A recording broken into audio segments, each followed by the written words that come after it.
Hello everybody, it's Hater. Welcome back to another Destiny 2 build video, and we need to talk about the Graviton Lance exotic pulse rifle.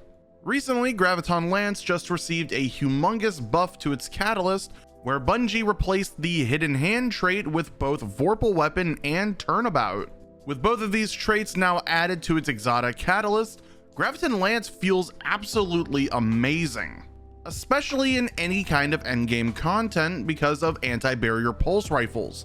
So what we're going to do in today's video is we're going to be making a build that basically allows you to get the most out of Graviton Lance. Of course, we're going to be talking about it on my Warlock to start off, since I am a Warlock main, but later on I will mention how you could include it into your Titan and your Hunter. So as always guys, if you enjoyed the video and you found this build helpful, giving the video a like and subscribing to the channel is the best way to show support. Trust me, it really helps out. To start off though, let's talk about Graviton Lance. Its exotic perk, Black Hole, allows it to shoot 2 shots in a burst instead of 3. Specifically, the second shot of the burst will rip a hole through space-time, doing high damage and recoil with no fall off, basically turning it into a pseudo scout rifle. Its exotic trait though, Cosmology, will allow your kills with this weapon to cause enemies to explode, and afterwards leave void projectiles that will track to nearby targets. With both of these in mind now, we're going to be enhancing this even further to the extra 25% extra damage that Vorpal weapon gives by pairing a void base build around it. The main notable buffs that we'll be using in this build is the Radiant buff, which gives you 25% weapon damage whenever it procs, volatile rounds so shots cause enemies to explode while you're shooting them, and Font of Might so whenever you pick up a matching elemental well, it also gives you an extra 25% weapon damage to that energy typing. All of these together are going to be our main damage buffs. We're going to be getting them quite often, and all of them are going to stack directly on top of Graviton Lance, making it deal a monstrous amount of damage. Everything else past this point is meant for survivability and quality of life. For the subclass itself though, let's talk about it. On my Warlock, we're going to be using Child of the Old Gods. Child of the Old Gods allows our Rift to give us a Void Buddy. When we hit enemies with Graviton Lance, the Void Buddy is going to fly at them, debuff them so that they can take more damage, and give us back melee and grenade energy whenever we kill them. As for the other aspect, Chaos Accelerant, we can hold down our grenade button and overcharge them for more damage. I personally like pairing scatter grenades with this build since vortex grenades are still not fixed, but of course you can use any kind of grenade of your choosing. Now for the fragments, this is the stuff that's not going to change across all 3 subclasses. We're always going to be using this combination and then extra whenever we can. Starting on the left, Echo of Expulsion. Void ability final blows cause targets to explode. Pretty self-explanatory, it is a staple in any void build. We kill them with our grenade, our Child of the Old God, our void detonators, enemies are going to explode. Next up, Echo of Starvation. Picking up an orb of power grants Devour. We're using Radiant orbs in this build. We're going to be making orbs of power with our Graviton Lance. This means that every time we pick up those orbs, we have Devour, instantly gaining our entire HP bar back, and we can also re-proc it every time we get a kill. The next fragment, Echo of Instability. This is the way we're going to be getting our volatile rounds. Defeating enemies with our grenade are going to give our weapons volatile rounds. This goes for not only our Graviton Lance, but for any kind of void weapon we want to pair with it. A great example of this is the void craftable rocket launcher Red Herring. If you kill anything with your grenade and gain volatile rounds, it applies volatile rounds to the Red Herring, giving it chain reaction practically for free. Now of course, as I mentioned earlier in the intro of the video, I am going to talk about the other subclasses that you guys could use this with.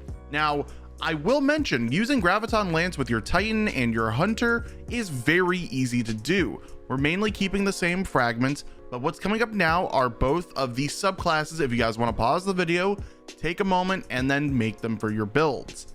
For the Titans, I really wanted to take a huge approach to volatile rounds. We're not only using controlled demolition, but we have the safety of Bastion, meaning we're going to have a lot of overshield and a lot of explosions with constant healing everywhere. Heart of Inmost Light is the best option in my opinion for this kind of build. Of course, if you guys find instability to be a little redundant, you could trade it out for persistence and have much longer duration on both your overshield and your devour at the same time. For the hunters, the build is pretty much the same as the warlocks, except you get to go invisible constantly every time you get a kill with Graviton Lance. Omnioculus is a great option when pairing with this build. You can also take that build into GM content and be an absolute menace to any of the champions in there. But now that we've fully talked about the subclass, guys, let's break down our armor and get right into the meat and potatoes of the build. For starters, on the warlocks, you guys have a bunch of different exotic options. I really like using Nezaric's Sin for that constant ability energy.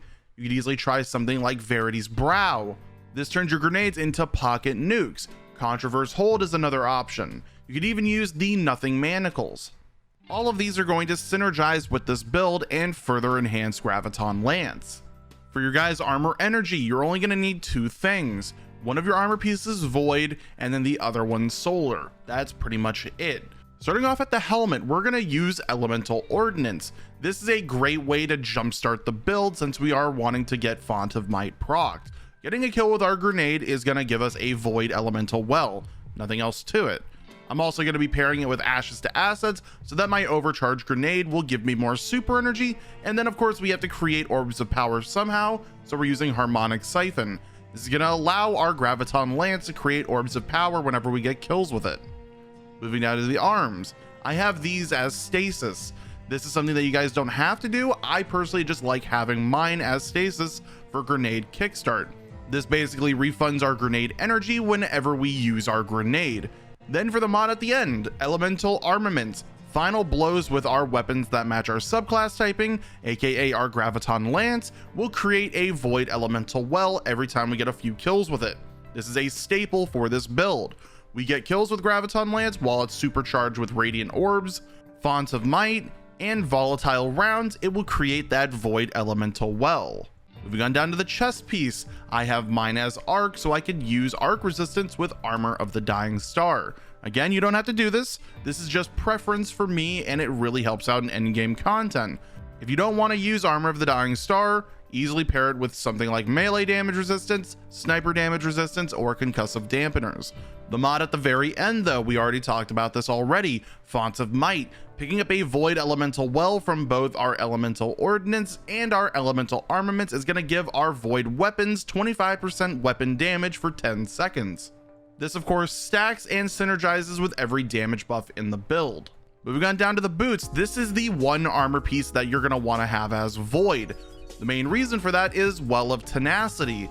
Now on top of Devour and all the stuff that we're getting in this build, whenever we pick up a Void Elemental Well, it's going to reduce the damage we take by 40% for 5 seconds. This goes for every single time that we pick up a Void Elemental Well, overall making us an absolute tank. For the other mods though, since we are using Orbs of Power in the build, Insulation, we reduce our class ability cooldown every time we pick up an Orb of Power. This is going to synergize with Nezaric's Sin and the overall functionality of the build. Then of course, because we have the extra slots in our boots, we're going to pair Absolution. Now when we pick up an Orb of Power on top of our class ability getting reduced, this is going to reduce all of our abilities cooldowns whenever we pick one up. Again, synergizing with the functionality of the build. Then finally, now over at the Bond, this is the only armor piece we're going to have as Solar for Bountiful Wells.